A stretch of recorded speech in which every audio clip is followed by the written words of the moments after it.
Hey guys, hope you an interesting video on Wild Rift. So we're back with a Caitlyn supplementary guide, and today we're going to be talking about this really interesting build I came across, which is the full energized build for Caitlyn. So now this build does have a couple of pros and cons. Let's just put it that way. So the one of the or rather maybe before I get into the pros and cons, I'm going to talk about what the build actually is. I mean, you guys can see what it is. So we start off with a Storm Razor, really standard, really simple. 80 crit attack speed, as well as getting that bonus like attack with the slow. Then we go for Static Shift, more crit, more attack speed, a little bit of movement speed, and of course you get that chain lightning effect that can bounce up to 5 times. Then we go for the Rapid Fire Cannon, same stat line as the Static Shift, except that now it gives you increased range. And then we have IE, of course, to boost our crit damage, and then we top it off with a Moral Reminder for, of course, Grievous Wounds as well as Armor Penetration. So, now we can talk a little bit about the pros and cons of the build. So, I'm going to talk maybe a little bit about the cons first. So, the first con of the build is that it's kind of lacking in the AD department. So, you only have AD from here, and then from your last couple of items. So, when you're on your like second and third item, these two don't give AD. So, you're going to feel the fact that you attack real quickly, but your attacks don't really hit very hard, which is kind of what I found when I was, using this build. One of the other cons is the fact you're getting Infinity Edge only as your 4th crit item. Infinity Edge generally does well as your 2nd or 3rd crit item, and the reason is that Infinity Edge is a multiplier where you get 230% damage instead of 200. So this is generally you generally want to build this as your 3rd item latest, because this boosts your damage tremendously more than what any other item can give you. So you could go for something like this, but the whole rationale of why you go for the triple energized items is because all of their passives chain together, and that is a huge combo. So you get the slow from Storm Razor, you get the AoE damage from Static Shift, and these two together gives you an AoE slow up to the entire enemy team, because you can bounce up to 5 times. So if they're all grouped together, this is a 5-man AoE slow. And then you get the RFC, which gives you increased range. So you get increased range with a chain slow onto people, and this is why it's really useful, because you can pretty much sit far back, hit them with a chain slow, run them down, run away, etc., and that's just that's good. So the second problem with this build is that you don't go for LDR, which is not a problem in and of itself, because Moral Reminder is still actually really good. Of course, as you guys saw from like my Xayah video that I did, Moral Reminder is still really good. Like, I have no problem with Moral Reminder, but the issue is that you don't really have space to fit in the armor pen in your build until the last item. So if you want to go for like Moral Reminder as like 3rd item, for example, you're pushing back RFC and IE. Doesn't make sense. If you go for Moral Reminder as your 4th item, you now have triple energized items with Moral Reminder with no IE, which pushes back your IE and completely destroys your damage potential because you don't have IE. So you have to go for Moral Reminder last, and you can't even go for components, or you can only go for one component. If you want Grievous Wounds, you can get the Executioner's Calling. If you want Armor Pen, you can get the Last Whisper, but you can't get both, because if you get both items, you can't build IE either. So you have to go for this if you have both components. So it's kind of a build that has a lot of pros, but it also has a lot of cons. And one of the biggest pros that I haven't yet mentioned is the insane burst. Like, when you have the triple energized items, you can auto-attack a squishy target for over half of their health, because the burst damage from Storm Razor, of course you can see that Storm Razor gives you a 50 to 120 damage burst, and Static Shift also gives you a 50 to 120 damage burst. So the double stack of this burst with like your headshot, for example, like if you stack up a headshot, you get your energized item charged up, you walk right up, attack them, you pop the energized passive of 3 items at the same time, and the one-shot burst is insane. You can't 100 to 0 someone with one auto attack, but you can get kind of close to. You can do like 75-80% like of their health with just that one auto attack to a squishy target. So that's one of the major pros. And the reason why this is really good is you basically semi become an assassin of like enemy ADCs / mages. But the main con is Caitlyn herself. Now, Caitlyn, of course, is very lane dominant, really strong, but in the current like tank meta, she's not really the best, because she doesn't really shred tanks very well at all. The only kind of good part about the tank meta for her is she loves a solid front line because she likes playing front to back. So the good part about this is that she can have a solid front line. The bad part about this, she's not the best at dispatching the enemy front line. So either way, this is the build, and of course we go for the swiftness boots for the rage passive to allow us to move around, and stasis, of course. Don't think I need to explain that. So now the runes is where we get to some interesting territory. Now first up, I'm going to go over the minor runes. Obviously Hunter Vampirism for lifesteal, no other lifesteal in this build. Bone Plating for the NC burst as well as for laning purposes, excuse me. And we go for Nimbus Cloak as our final item, which, final rune, which of course helps with getting extra movement speed when you pop your summoner spells. I don't think Hunter Genius is really needed because Caitlyn is not a marksman who's dependent on her spells. You get to a point where pretty much only auto attacks really matter, like spells really don't even matter that much anymore. So the final rune, which is your keystone, is the one that's for debate. So Lethal Tempo is normally the default rune on Caitlyn because it gives you a lot of attack speed, but now you have 3 attack speed items. So I kind of feel that Kraken Slayer or Conqueror would be better, because Conqueror gives you AD, which you're lacking in the earlier stages of the game, less your Stormrazor, and Kraken Slayer gives you that true damage. As you guys can see, when you attack 3 times you get true damage, but the issue with Kraken Slayer is that it doesn't scale very well because you don't have AD from here. Only when you get to like here you kinda can scale Kraken Slayer better. But either way, for the gameplay, at the end of the day, I went for a Lethal Tempo. I don't think you can get too much attack speed, I guess, but I think likely is that Conqueror or Kraken Slayer is better, but I don't quite like this build, so I'm not really going to play this build after this video. I just wanted to put it out there because a couple of the top Caitlyn players are playing this build. And for the spells, Flash and Exhaust as usual. So let's look at the gameplay and see how this build works out. Okay, so now moving on to the gameplay. Now, I picked Caitlyn, and I specifically picked this build into this team because if you guys notice, this team is relatively squishy.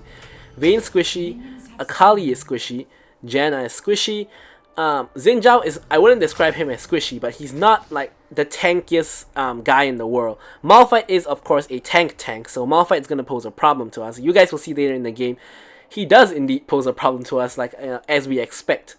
But we have 3 easy targets, Vayne, Akali, and Janna. Well, easy, maybe not easy, but we have 3 targets we can, you know, burst down. So here we got headshot, we're going for the headshot on Janna. Both of these guys have Bone Plating, not surprising. Bone Plating is pretty meta at this point in time, so Janna doesn't really take damage. Now that we've removed the Bone Plating, remember we're against a Vayne, so we want to bully her because she has no range. Janna, on the other hand, actually does pretty well to bully us. We hit the Piltover Peacemaker onto the Vayne at max range, and that's the full damage version, not the one that's gone through the minions reduced, so she does take quite a chunk there. Here I flash forward to try to kill Janna, but unfortunately she heals and flashes away. Not surprising, just a trade summoner is there. We end up getting her eventually though, and me and Vayne trade Exhaust. Here I'm trying to kite away, trying to you know, kill her, I guess you could say. Eventually though, I do end up dying, and instead Nami gets the kill. So overall, it's overall an okay situation. Now the good news is that we got both kills, whereas their team only killed me. Bad news is that I got no kills and Vayne has 1. So, you know, both ways it's kind of, yeah, me and Vayne are kind of equal on goal at the moment, so it's kind of alright. In terms of the summoner spell situation, both supports have flash and both ADCs have nothing, so we're relatively even. Here you can see Janna's stepping up to try to disrupt Nami's back, and because of that she takes a chunk of damage from me. Bone Plating already removed by the Nami at that point. So Janna's back to half HP. And here she's setting up the tornado, so I'm just getting out the way of the tornado because we don't want to get knocked up and caught. You know, don't want to be too cocky about it, even though we are really lane dominant against this pair. Their wave is pretty huge, so we can't really fight. I'm just trying to thin out this wave so that when Nami gets back, which is really soon, we can actually try to take a fight. Rammus also is kind of in the area. Here again, I'm trying to chunk the Janna. Again, Janna's Bone Plating is gone, which means that we have the potential to potentially, but yeah, we could, you know, possibly get a kill on her or do significant damage. Anyways, here the next wave comes in. Appears that they have may be back, so we're heading up to check. Janna has indeed back, so only Vayne's here. So what we want to do here is we want to zone Vayne off the minions, which basically means we only last hit the minions and try our best to let the minions die. Now here we see Akali on the roam, like through the Scuttle vision, so we're gonna have to back off. Akali's headed back to mid, as you guys can see on the Scuttle vision. And now Rammus is over here. Nami with the engage, beautiful, and Rammus kind of misses the mark with that ultimate, but in the end we still are able to pick up the kill, so you know, all good with that in that aspect. So here we are pushed all the way up. This allows us to, of course, get some plates. Xin Zhao comes in, I hit the exhaust onto him. Probably didn't need to considering Nami already flashed away, but if Nami hadn't flashed, that exhaust would have been pretty handy. So here he has backed off again. Now here I'm back to clearing the wave. Nami, of course, proccing the relic shield. He's come around the other side, and here he's going for the Nami. Goes in with the ulti, and I can't really do much to him with the ult. So here I'm in a 3v1 situation, and here I'm just flashing to get on the tower. Managed to kill the Janna with the help of the tower. Xin Zhao tries to come in, also again kill on the Xin Zhao. Here Fizz comes over with the rotation to get the kill on Vayne, but even if he wasn't here, I had my ulti, so if he wasn't here, Vayne would have died to my ulti anyway. So I would say that that's a 1v3 outplay under the tower, where they kind of all tripped over themselves and ended up kind of not juggling aggro correctly and all died, which is kind of why tower dives are a little bit hard to execute in solo queue, because people don't really know how to do them properly, and this is kind of what could happen, which is of course a disaster for their team. Excuse me. So we're back in lane, and we're back, you know, getting ready to farm. So here we actually wanted to keep the wave. We actually want to keep the wave on our side so that, you know, they're forced to walk into us to get the minions, which is exactly what we are doing right here. So here you see that, you know, of course I have insane range, and the Janna and Vayne already know that they can't really mess with me. So here you can see they're getting completely zoned out the minions, and this is really underrated, like skill of laning. Like, we're not getting any kills here, but they're losing so much gold and XP from not being able to reach the minions. Unfortunately, their minions, you know, I last hit all of them and they all died. So their minion wave, our minion wave is now pushing into their tower, where they can actually get a couple of plates. But you can see here, not plates, couple of minions. But you can see here that as they're doing that, I'm using my range to completely destroy them. Janna is now on 1 HP, she has the back, and Vayne is now stuck at like half HP. Xin Zhao tries to come in to salvage the situation again. I have my exhaust ready for him again, and he gets chunked out. Now Janna apparently did not back and has gone to the river to take fruit. I catch her with the tip of the pill over Peacemaker, and she goes down. Fizz comes on over to say hi, I guess. Nothing much for him to do here. And here, Dragon has of course spawned in, but before we do that, I'm gonna just quickly pick up this Tara plate, then I'm gonna rotate over. Turns out I can go rotate over this way because they're all over here. Rammus taunt causes me to miss the Peacemaker again, because I was obviously expecting Vayne to be walking away, which she was until Rammus taunted her. Now Blast planned by the Malphite to launch Rammus into his entire team who's in the Dragon Pit.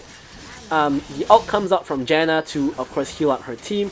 Akali comes on over the wall, and here I make sure to flash after her E connects already. If not, she would just follow my flash over the wall. Here I'm left on 1 HP, but Akali doesn't have range, she doesn't have ult, she doesn't have flash, so I know I'm pretty safe here.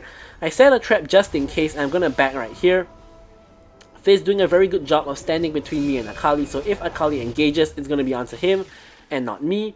So here we already have our second item. Managed to straight up buy the entire static shift. So now 4, 1, and 5 doing pretty well. Pretty far ahead of everybody. Akali is actually pretty fed as well. Akali and my goal are really similar, but aside from that, we're way ahead of everybody else in the game. Rammus gets another kill onto our Vayne, not our Vayne, but their Vayne.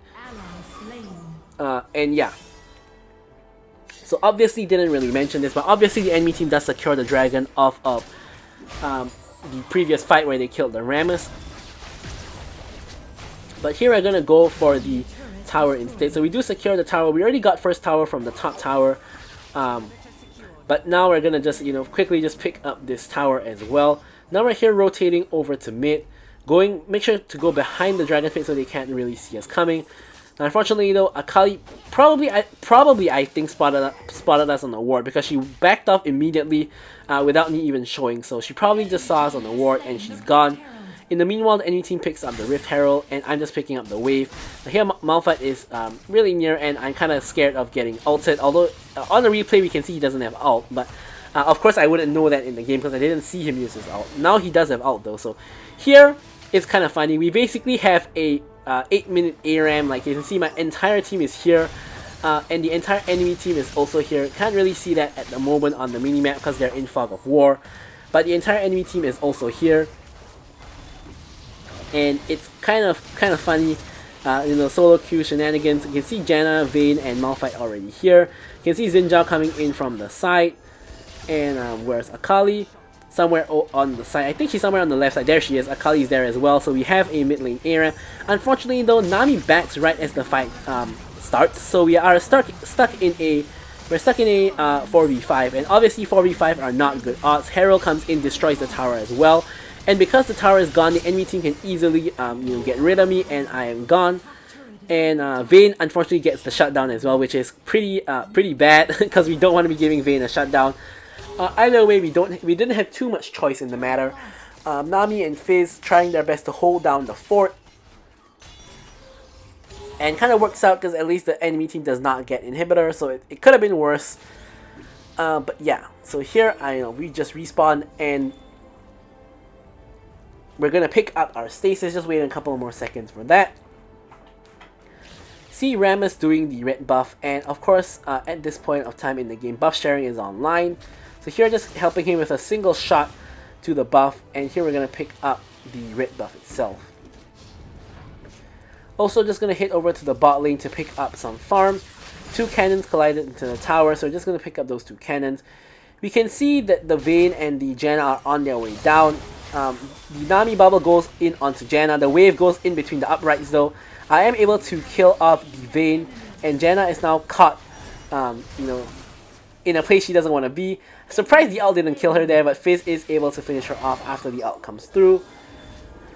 So here, there really isn't too much to do. We can see Malphite in the top lane. This wave is really hard to push because Xin Zhao is clearing it, and Xin Zhao here is backing. I was hoping he would take the bait of going onto me because it's an ADC alone, but unfortunately he doesn't take the bait, so nothing else really happens here. And now we're just going to back and get ourselves more items. Nothing too much. Nothing too much to do here. No real objectives are up. Although I'd say probably the thing that we do want to do this match next is to try our best to get the mid lane tower down. It's still really healthy, and because of that, our rotations are, you know, won't be as good because the map isn't open enough for us to rotate freely amongst the enemy jungle. So anyways, here we're just waiting. You can see Janna walking face first into us, which is why we are blasting her. And the next dragon is of course coming up. Urgot and Malphite are not in the picture. I'm actually fine with that because I think Malphite has a bigger teamfight impact than Urgot. So if Urgot can keep Malphite away from our team, I think that's a win.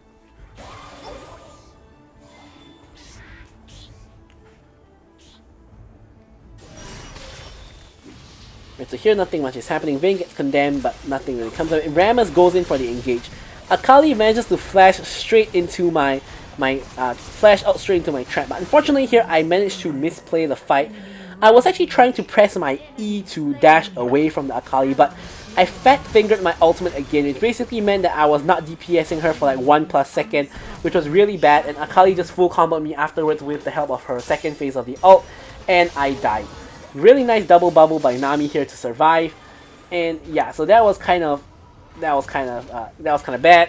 But anyways, here the Urgot has been split pushing the whole time, and the enemy team in the meanwhile is taking our mid lane inhibitor. Urgot with the ulti does manage to find the kill on the Xin Zhao, meaning that the jungler is dead.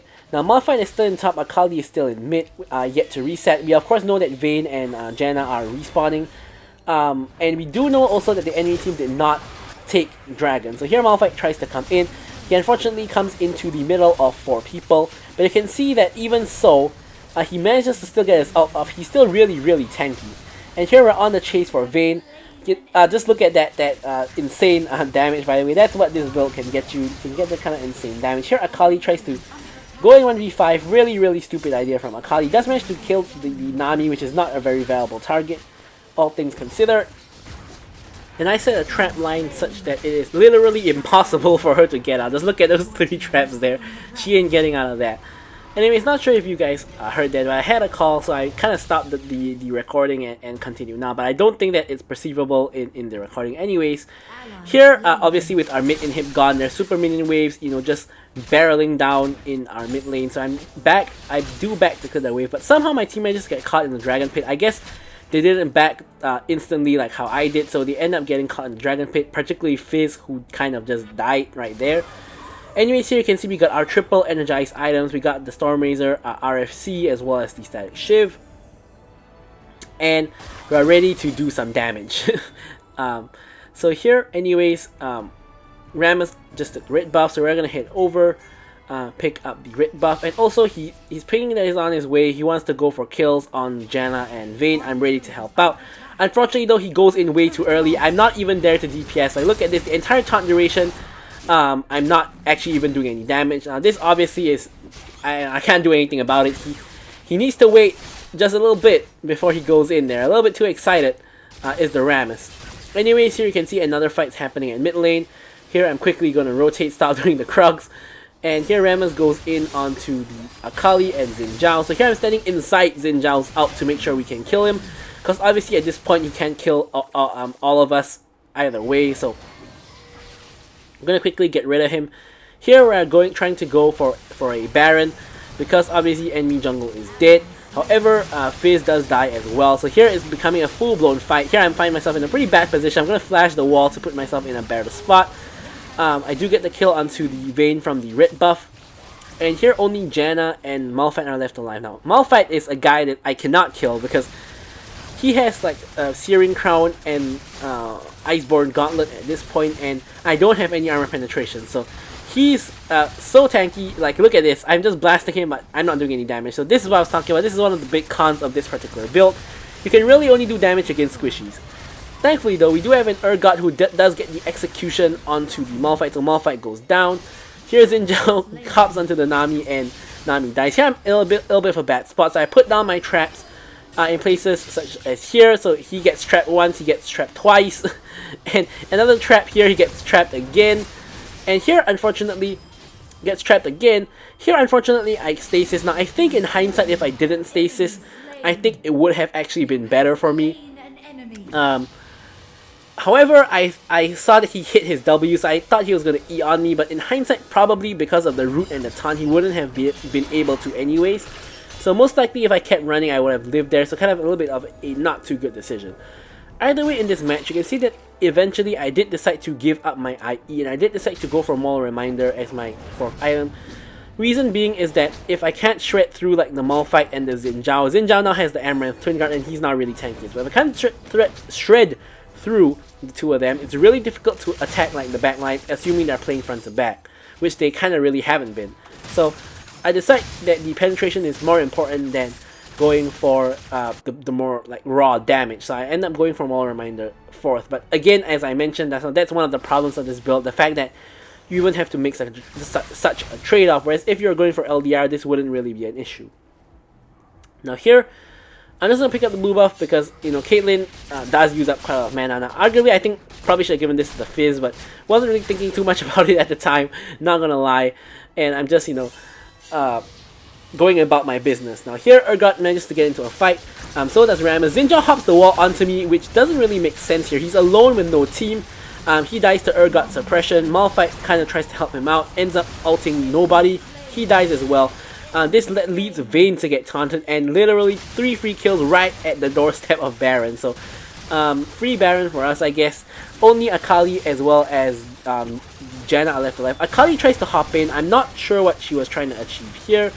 Definitely not gonna get the Baron though. Almost gets me, so does manage to force me to flash. I could have stasis there instead, I guess, so maybe would have been better the stasis side so I could save my flash, but either way, so now 4 people are dead, so we're just gonna keep on pushing and see if we can end the game right here.